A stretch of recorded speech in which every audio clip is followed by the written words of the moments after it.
నమస్తే NCN news కి స్వాగతం. నా పేరు హరిప్రియ. ముందుగా బులెటిన్ లో హెడ్లైన్స్ చూద్దాం. బీసీల అభ్యున్నతి కూటమితోనే సాధ్యం. కూటమి నర్సాపురం పార్లమెంట్ ఎంపీ అభ్యర్థి భూపతిరాజు శ్రీనివాస్ వర్మ, తాడేపల్లిగూడెం ఎమ్మెల్యే అభ్యర్థి బొలిశెట్టి శ్రీనివాస్. బీసీల అభ్యున్నతి, ఆర్థికాభివృద్ధి తెదేపా జనసేన కూటమితోనే సాధ్యమవుతుందని కూటమి నర్సాపురం పార్లమెంట్ ఎంపీ అభ్యర్థి భూపతిరాజు శ్రీనివాస్ వర్మ, తాడేపల్లిగూడెం నియోజకవర్గం ఎమ్మెల్యే అభ్యర్థి శ్రీనివాస్ అన్నారు. పెంటపాడు మండలం పడమర విప్పరులో కూటమి ఆధ్వర్యంలో బీసీల ఆత్మీయ సమావేశం జరిగింది. ఈ సందర్భంగా ఎంపీ అభ్యర్థి భూపతిరాజు శ్రీనివాస్ వర్మ మాట్లాడుతూ బీసీల సంక్షేమానికి కేంద్రంలోని భాజపా ప్రభుత్వం చిత్తశుద్ధితో కృషి చేస్తుందని అన్నారు. బొలిశెట్టి శ్రీనివాస్ మాట్లాడుతూ కూటమి అధికారంలోకి రాగానే బీసీల సంక్షేమానికి తొలి ప్రాధాన్యం ఇస్తామని అన్నారు. ఈ కార్యక్రమంలో ఈతకోట తాతాజీ, గొర్రెల శ్రీధర్, పసల అచ్యుతం, పసలకొండ, తిరుపతి వెంకటరావు, దాసరి అప్పన్న, నరసే సోమేశ్వరరావు, పుల్లా బాబీ, దత్తు ప్రసాద్ తదితరులు పాల్గొన్నారు. శ్రీనివాస్ గారి గురించి మీ అందరికీ కూడా తెలుసు. నాకు శ్రీనివాస్ గారు గత 25-30 సంవత్సరాలుగా ఆప్తుడు, ఆత్మీయుడు, కపటం లేనటువంటి వ్యక్తి, మనసులో ఏముంటే అది మాట్లాడేసేటువంటి వ్యక్తి. అంతేగాని మనసులో ఒకటి కపట ప్రేమ నటించేటువంటి వ్యక్తి కాదు. మనసులో ఏముంటే అది మాట్లాడాడు. మళ్ళీ అరగంట తర్వాత తమ్ముడు అనడం అనేటువంటిది బొలిశెట్టి గారి నైజం. తాడేపల్లిగూడెం మున్సిపల్ చైర్మన్ ఉండగా ₹1 అయినా అవినీతి జరిగిందా అని అడుగుతా ఉన్నాను.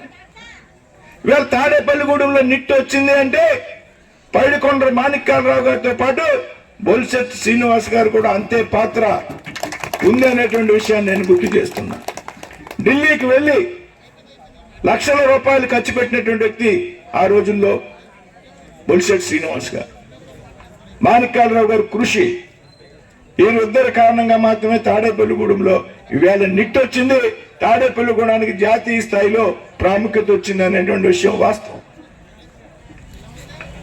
మీ అందరూ తెలుసు, చాలాసార్లు గ్రామాలు తిరిగా. మాణిక్యాలరావు గారు ఎన్నికలప్పుడు నేను జిల్లా అధ్యక్షుడిగా 10 సంవత్సరాలు జిల్లా పార్టీ అధ్యక్షుడిగా పనిచేశా. అనేక కార్యక్రమాల కోసం తిరిగా. నేను శ్రీనివాస్ గారు కూడా ఒక సాధారణ కుటుంబాన్ని నుంచి వ్యక్తులు, డబ్బులో పుట్టి పెరగల, తాత ముత్తాతల వారసత్వంగా మేము రాజకీయాల్లోకి రాలే. కష్టపడి పార్టీ కార్యకర్తలుగా కష్టపడి పనిచేసి పైకి వచ్చినటువంటి వ్యక్తిని. నేను 34 సంవత్సరాలు భారతీయ జనతా పార్టీలో కార్యకర్తగా పనిచేసి ఈవేళ నా పార్టీ నాకు పార్లమెంట్ అభ్యర్థిగా అవకాశం ఇచ్చింది. ఒక సామాన్యుడిని ఆ రోజు 2014లో మాణిక్యాలరావు గారికి అవకాశం ఇస్తే ఈవేళ భారతీయ జనతా పార్టీ శ్రీనివాస్ వర్మకి అవకాశం ఇచ్చింది. అలాగే మాణిక్యాలరావు గారిని పెద్ద మెజార్టీతో గెలిపించారు, రాష్ట్రంలో మంత్రి అయ్యారు. దయచేసి ఈవేళ శ్రీనివాస్ గారిని నన్ను కూడా మీరు అంత పెద్ద మెజార్టీతో గెలిపించండి. ఒక సామాన్యులు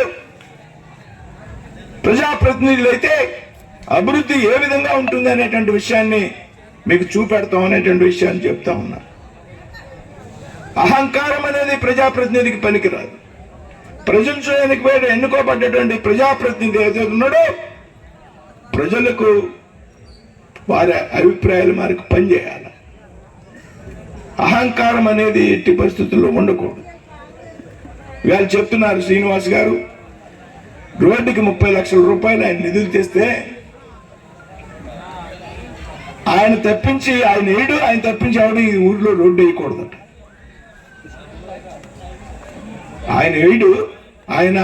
ఆయనకి ప్రమేయం లేకుండా ఎవడు రోడ్డు వేయకూడదు. నేను చెప్తున్నా వేళ వేదిక మించి ముత్తుడు బొలిశెట్టి శ్రీనివాస్ గారు ఇందాక చెప్పారు, 6 నెలల్లోపు నేను పూర్తి చేయకపోతే నేను ఈ ఊరే రాను, నేను రాజీనామా చేస్తానని. ఇవాళ చెప్తున్నా, మళ్ళీ మీరు అడగకుండా నాకు గుర్తు చేయకుండా నేను పార్లమెంటు సభ్యుడికి ఎన్నికైతే వెంటనే 50 లక్షల రూపాయలు తొలి సంతకం డబ్బు వచ్చేటప్పుడు బొలిశెట్టి శ్రీనివాస్ గారి ద్వారా ఈ అభివృద్ధి నిధులు అవుతున్నాయో ఈ గ్రామాన్ని కేటాయిస్తాననేటువంటి విషయాన్ని సభాపూర్వకంగా పెద్దలు ఎదురుగుండా చెప్తా ఉన్నారు. ఓటు వేయాలో వద్దని ఆలోచించుకోవాలి. 2019లో ప్రజాస్వామ్య కూని అయితే 2024 సంవత్సరంలో మళ్ళీ అవకాశం వచ్చింది, బతుకునే అవకాశం. వెంటిలేటర్ మీద నడుస్తోంది ఆంధ్ర రాష్ట్ర పరిస్థితి. అది నిజం కాదా మీరు తెలుసుకోండి. వాళ్ళ పెన్షన్ లేవు, జీతాలు లేవు. మరి ఏం చేస్తారు మీరు? కేంద్ర ప్రభుత్వం వచ్చే జిఎస్టీ ఏం చేస్తా ఉన్నారు? చాలా మంది అనుకుంటారు అప్పు చేయని ప్రధానమంత్రి అప్పు చేస్తున్నాడు, ముఖ్యమంత్రి అప్పచేత తప్పేంటని ప్రధానమంత్రికి బోల్డైన బాధ్యతలు ఉన్నాయి. భారతదేశాన్ని కాపాడవలసిన బాధ్యత ఉంది. ఆహార నిల్వలు ఉంచవలసిన బాధ్యత ఉంది. ఇవాళ రేషన్ ఇస్తున్నారంటే అది కేంద్ర ప్రభుత్వం ఇస్తుంది. ఈయన సొంత డబ్బులేం కాదు. ఈయన బిల్డప్, ఈయన ఫోటోలు ఎక్కడ కానీ నరేంద్ర మోడీ గారి ఫోటో కానీ కేంద్ర ప్రభుత్వ సహకారం కానీ ఎప్పుడు ఈ రోజు వరకు తెలియజేయలేదు. ఒక పేదవాడు కట్టుకుంటే లెటర్లతో ఇస్తే అది కూడా కేంద్ర ప్రభుత్వం కట్టుతుంది. అది కూడా మనకి ఎవరికి చెప్పరు. కాబట్టి ఇలాంటి ప్రభుత్వాలని ఇలా కొనసాగితే ప్రజలను మోసం చేసి ప్రజలు మత్తులో పెట్టి నవరత్నాలు మత్తులో పెట్టి మనకు ఆపరేషన్ చేసి మన గుండె తీసిన మనకు తెలియకుండా చేసినటువంటి ఈ ముఖ్యమంత్రిని ఉంచాలా పంపాలా మీరు ఆలోచన చేయండి. ఇలాగ లెక్కర్లో దోచుకుంటా ఉన్నారు. ఇసుక 30,000 40,000 అమ్ముతూ ఉన్నారు. ఇతర రాష్ట్రాలు పోతా ఉంది. ఇక్కడ భవన కార్మికులు ఖాళీగా ఉన్నారు. ఏంట్రా అంటే మేము 3,000 రూపాయలు పెన్షన్ ఇస్తాం.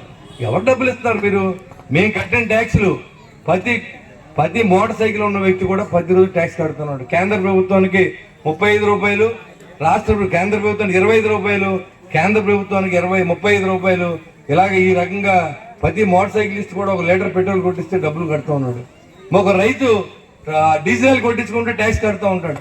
ఈ డబ్బులన్నీ ఏమైపోతున్నాయి? మా దగ్గర నుంచి ప్రతి యువకుడు ఎంత పెట్రోల్ కొట్టిస్తూ ఉన్నాడు. అన్ని రాష్ట్రాల కంటే ఎక్కువ ఈ రాష్ట్రంలో ఎందుకు అమ్మవలసి వచ్చింది? క్షోభ అనిపిస్తుంది అనమాట.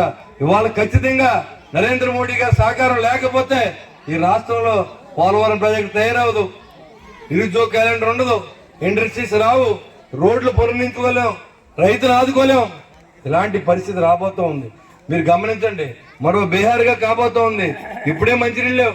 రేపు పొద్దున్నతో వస్తే అడుగుతాకి ఇంకా ఎమ్మెల్యే దగ్గరికి వెళ్తా కూడా అవకాశం ఉంది. మళ్ళీ ఇంకొకసారిగా తను ఎక్కిస్తా. బీజేపీ, జనసేన, తెలుగుదేశం బలపరిచిన ఒక ఓటుని కమలం గుర్తుకేసి శ్రీనివాసవరం గారిని, అదేవిధంగా ఒక ఓటు గాజు గ్లాస్ గుర్తుపోయేసి మమ్మల్ని ఇద్దరిని గెలిపించండి. మీ గ్రామ అభివృద్ధిలో తోడ్పడే అవకాశాన్ని కల్పించమని కోరుకుంటూ ఇది ఇవాల్టి బులెటిన్. మరొక బులెటిన్లో మళ్ళీ కలుద్దాం. అంతవరకు సెలవు. నమస్కారం.